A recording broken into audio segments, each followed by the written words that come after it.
بسم اللہ الرحمن الرحیم اور السلام علیکم۔ سن 2026 میں لازم ہے کہ ہم بھی دیکھیں گے جب ظلم و ستم کے کوہ گراں روئی کی طرح اڑ جائیں گے، اور ہم محکوموں کے پاؤں تلے جب دھرتی دھڑ دھڑ دھڑکے گی، اور اہل حکم کے سر اوپر جب بجلی کڑکڑ کڑکے گی۔ 2026 میں ہم دیکھیں گے، لازم ہے کہ ہم بھی دیکھیں گے۔ یہ اے آئی جنریٹڈ امیجز جو آپ دیکھ رہے ہیں اپنی اسکرین پر، یہ 1% نہیں، 2% نہیں، 10 50 بلکہ تقریباً 99% پاکستان اور پاکستان میں رہنے والے لوگوں کی خواہش، آرزو اور تمنا ہے کہ جیل کے دروازے کھلیں اور عمران خان جیل سے باہر آئیں۔ جی ہاں، 2026 میں زیادہ تر اگر کچھ اجتماعی اگر لوگوں سے کچھ پوچھا جائے کہ وہ اجتماعی طور پر پاکستان میں کیا ہوتا دیکھنا چاہیں گے، تو تقریباً 90% لوگ یہی کہیں گے کہ وہ عمران خان کی رہائی دیکھنا چاہیں گے۔ اور جیسا کہ میں نے کہا کہ ہم دیکھیں گے، لازم ہے کہ ہم بھی دیکھیں گے انشاءاللہ تعالی۔ یہ جو ظلم و ستم کے کوہ گراں ہیں یہ روئی کی طرح اڑیں گے، کیونکہ ظلم و ستم کو 2025 میں جس انتہا پر لے جایا گیا وہ کچھ زیادہ ہی ہو گیا۔ اور وہ کہتے ہیں نا کہ ظلم پر ظلم ہے، بڑھتا ہے تو مٹ جاتا ہے۔ عمران خان کے لیے ظاہر ہے کہ سن 2026 ایک اچھا سال ثابت ہو سکتا ہے، اس کے کئی قرائن نظر آتے ہیں۔ سب سے پہلے بات کرتے ہیں سعودی عرب کی جانب سے جو نرم گوشہ عمران خان کی جانب نظر آ رہا ہے۔ میری پی ٹی آئی کے کچھ لوگوں سے بات ہوئی، ان کا کہنا تھا کہ سعودی عربیہ کو اس وقت شاید عمران خان کی کمی محسوس ہو رہی ہے۔ میں نے کہا یہ آپ کی خواہش ہے یا خبر ہے؟ انہوں نے کہا خواہش بھی ہے اور خبر بھی ہے، اور اس کا سبب انہوں نے یہ بتایا کہ جو موجودہ رجیم ہے، جو موجودہ سیٹ اپ ہے، وہ سعودی عرب کے اتنا نزدیک نہیں ہے، بلکہ وہ اس وقت جو سعودی عرب کا سب سے نیا حریف ہے، اگین متحدہ عرب امارات، لیکن پاکستان میں زیادہ تر لوگ دبئی کو جانتے ہیں تو ہم دبئی کے حوالے سے بات کرتے ہیں، وہ اس کے بہت زیادہ نزدیک ہو گئے ہیں۔ اس لیے جو عمران خان کی پوزیشن ہے فلسطین کے معاملے پر، اسرائیل کے معاملے پر، امریکہ سے جو تعلقات کے معاملے پر عمران خان کی پوزیشن ہے، وہ پرنس محمد بن سلمان جو سعودی عرب کے حکمران ہیں ان سے بہت زیادہ الائنڈ ہے۔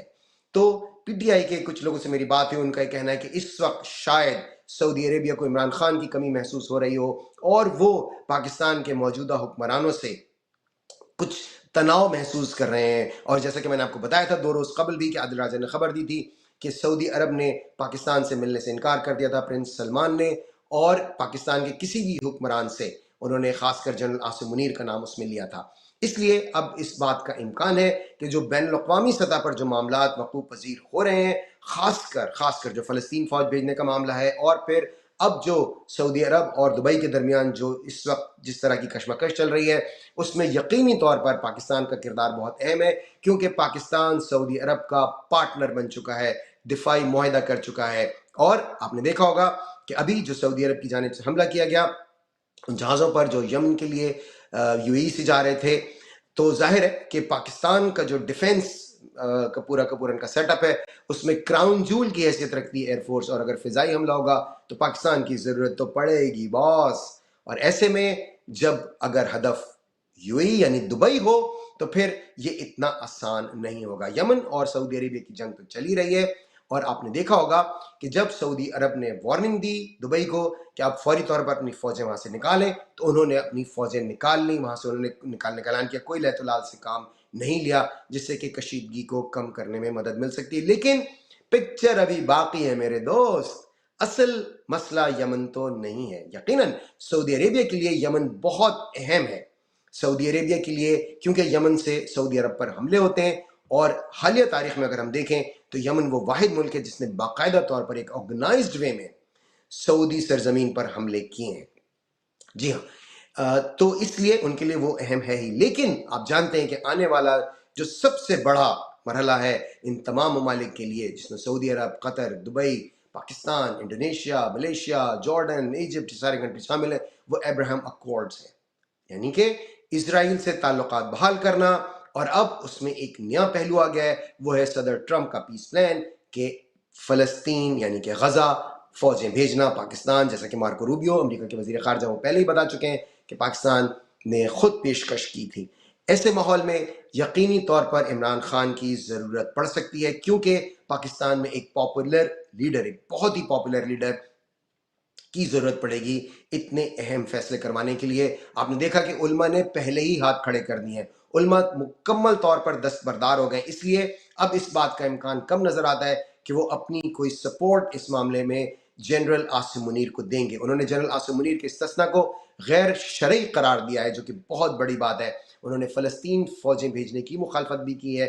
تو جو ایک ٹریڈیشنل، جو ایک روایتی الائنس ہے ملا ملٹری الائنس، وہ تو جسے کہتے ہیں نا ٹوٹ گئی تڑک کر کے، جی ہاں وہ تو ٹوٹ گیا تڑک کر کے۔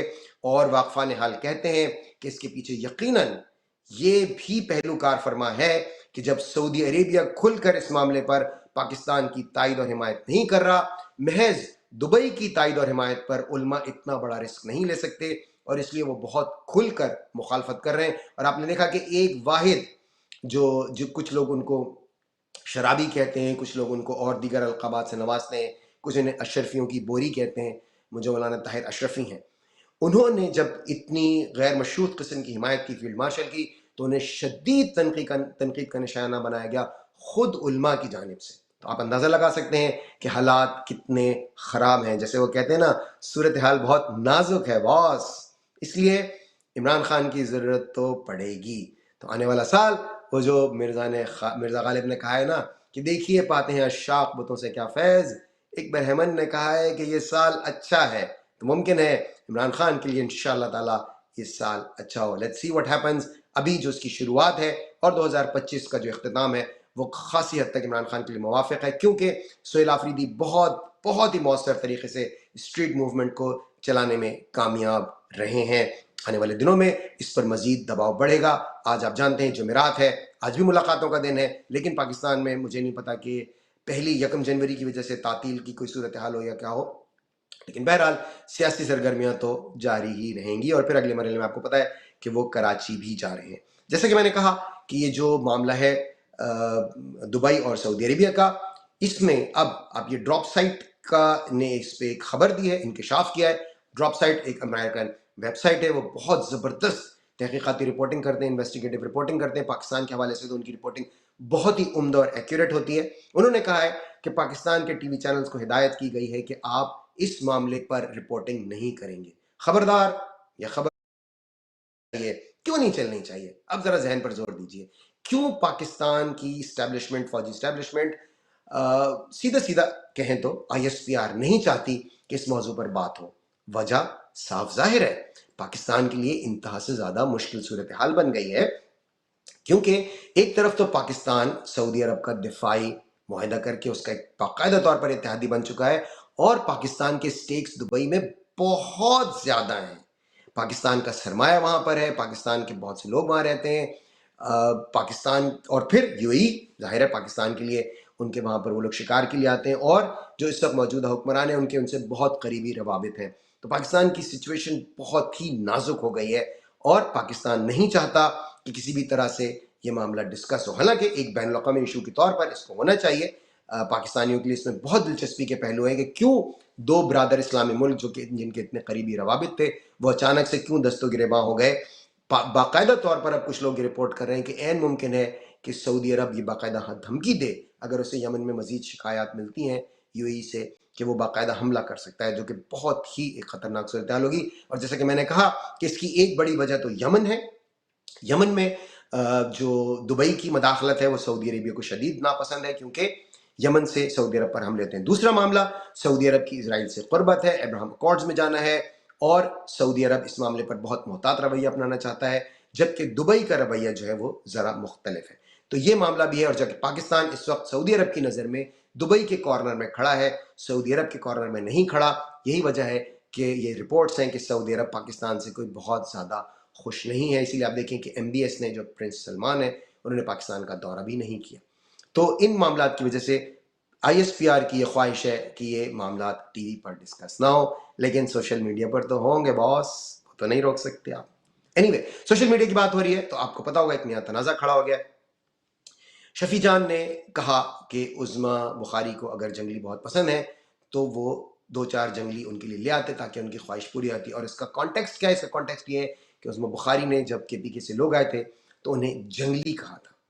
اچھا، اب شفیع جان نے اس پر معذرت کر لی ہے۔ دیکھیے، سنیے شفیع جان کیا کہہ رہے ہیں اس معاملے پر۔ جس قسم کا مین ہینڈلنگ ہوا اسمبلی میں، جس قسم میں ہمارے پارلیمنٹیرینز کو ٹریٹ کیا گیا، جس طریقے سے ہمارے کارکنوں پہ لاٹھی چارج ہوا، جس طریقے سے طرح طرح کے جو مظالم انہوں نے ہمارے اوپر ڈائے، بالکل اگر کسی کی دل آزاری میرے ان الفاظ سے ہوئی تو میں معذرت خواہ ہوں، لیکن یہ ہے سہیل آفریدی کی ٹیم کے ایک رکن، عمران خان کی ٹیم کے رکن ظاہر ہو بنیادی طور پہ شفیع جان کا ظرف. اور دیکھیے ان کو پرووک کیا گیا، کہا گیا کہ جنگلی لوگ آئے ہیں پشاور سے، کہا کہ چرچ لے کر آئے لوگ پشاور سے.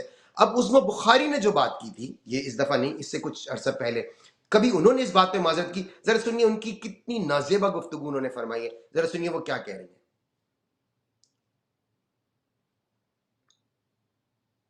بہت غلط بات ہوگی، اور یہ مریم نواز کے کپڑوں پہ اس پہ بات کرنے سے پہلے وہ لوگ گریبان کے اندر جھانک کے دیکھیں جن کی امیاں کپڑے پہننا مناسب ہی نہیں سمجھتی.